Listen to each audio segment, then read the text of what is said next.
ಬೆಳಗ್ಗೆ ಎದ್ದು ಮಖ ತೊಳ್ಕೊಂಡು ಸ್ನಾನ ಮಾಡ್ಕೊಂಡು ಕಾಫಿ ತಿಂಡಿ ಮುಗಿಸ್ಕೊಂಡು ಆಫೀಸಿಗೆ ಬಂದು ಅಧಿಕಾರಿಗಳಿಗೆ ಕಿರಿಕಿರಿ. ಈ ಹಾಸನದ ಕಾರ್ಪೊರೇಷನ್ ಆಫೀಸಲ್ಲಿ ಕ್ಯಾಬಿನ್ಗಳಿಗೆ CCTV ಹಾಕಿಸ್ಬಿಟ್ಟವ್ರೆ. ಹಿಂಗಾದ್ರೆ ನಾವು ಮುಕ್ತವಾಗಿ ಬಾಳ್ ಮಾಡೋದು ಹೆಂಗೆ? ಹೆಂಡತಿ ಮಕ್ಕಳನ್ನ ಸಾಕೋದು ಹೆಂಗೆ? ಮನೆ ಮಠ ಕಟ್ಕೊಳ್ಳೋದು ಹೆಂಗೆ? ಆಸ್ತಿ ಪಾಸ್ತಿ ತಗೊಳ್ಳೋದು ಹೆಂಗೆ? ನಮಗೆ ಬದುಕಲೇಬಾರ್ದ, ನಿಮ್ಗೆ ಬಾಳಲೇಬಾರ್ದ? ಅದಕ್ಕೆ ಬೆಲೆ ತಗೋಬೇಡವಾ? ತಲೆ ಮೇಲೆ CCTV ಹಾಕಿಸ್ಬಿಟ್ರೆ ಅಂತ ರೋಜಿಕೆದು ಬಿಡ್ತು ನಮ್ಮ ಮ್ಯಾನೇಜರ್ ಪ್ರಕಾಶ್.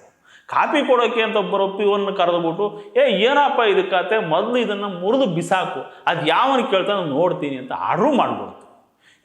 ಆರ್ಡ್ರು ಮಾಡ್ತು ಅಂತ ಹೋಗ್ಬಿಟ್ಟು ಈ P1 ಮುರಿದಾಕೋದಕ್ಕಾಗತ್ತಾ? ಚೇರ್ ಹಾಕೊಂಡು ಮೇಲಕ್ಕೆ ಹತ್ತಿ CCTV ಕೂತ್ಕೆ ಹಿಡ್ಕೊಂಡು ಗೋಡೆ ಕಡೆಗೆ ತಿರುಗಿಸ್ಕೊಳ್ತು. ಎಂಥದ ಇವಾಗ ನಮ್ಮ ಮ್ಯಾನೇಜರ್ ಪ್ರಕಾಶಿಗೆ ಸಮಾಧಾನ. ಯಾವಾರ ಅಂದರೆ ಮುಕ್ತವಾಗಿರ್ಬೇಕಪ್ಪ. ಗೌರ್ಮೆಂಟ್ ಅವ್ರಂಗೆ CCTV ತಂದು ತಲೆ ಮೇಲೆ ಕಟ್ಬಿಟ್ರೆ ಆಫೀಸಲ್ಲಿ ಕೂತ್ಕೊಂಡು ಯಾವಾರ ಮಾಡೋಕ್ಕಾಯ್ತದ? ಸರ್ಕಾರ ಸಂಬಳ ಕೊಟ್ಟು ಇಟ್ಕೊಂಡಿರೋದೇ ಆಯ್ಕೆ ಒಳ್ಳೊಳ್ಳೆ ವ್ಯವಹಾರ ಮಾಡಿಕೊಂಡು ಹೆಂಡ್ರ ಮಕ್ಳಿಗೆ ಲಕ್ಸುರಿ ಲೈಫ್ನ ತೋರಿಸ್ಬೇಕು ಅಂತ. ಅದಕ್ಕೆ ಅಲ್ವಾ ಹೆಣ್ಣೆತ್ತವರು ಗೌರ್ಮೆಂಟ್ ಕೆಲಸದಾಗಿರೋರಿಗೆ ನಾವು ಹೆಣ್ಣು ಕೊಡೋದು ಅಂತ ಕಂಡೀಷನ್ ಹಾಕೋದು, ಲಕ್ಷ ಲಕ್ಷ ದುಡ್ಡು ಚಿನ್ನ ಕೊಟ್ಟು ಮದುವೆ ಮಾಡ್ಕೊಳ್ಳೋದು. ಇವ್ರು ಅದಕ್ಕೆ ಬೆಂಕಿ ಹಚ್ಬಿಟ್ರೆ ಏನು ಮಾಡತ್ತೇನೆ?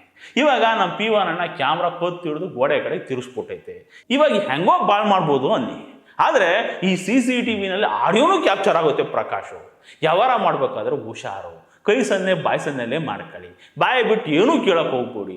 ಏನು ಕೊಡಬೇಕು, ಎಷ್ಟು ಕೊಡಬೇಕು ಅಂತ ಬರೆದು ತೋರಿಸಿದ್ರು ಜನ ಅರ್ಥ ಮಾಡ್ಕೊಂಡ್ಬಿಡ್ತಾರೆ. ಇಲ್ಲ ಕ್ಯಾಲ್ಕುಲೇಟರ್ ಟೈಪ್ ಮಾಡಿ ತೋರಿಸಿದ್ರು ಅರ್ಥ ಮಾಡ್ಕೊಂಡ್ಬಿಡ್ತಾರೆ. ವ್ಯವಹಾರ ಮಾಡೋಕೆ ಬರೋ ಜನ ಏನು ತಾಟ್ರ?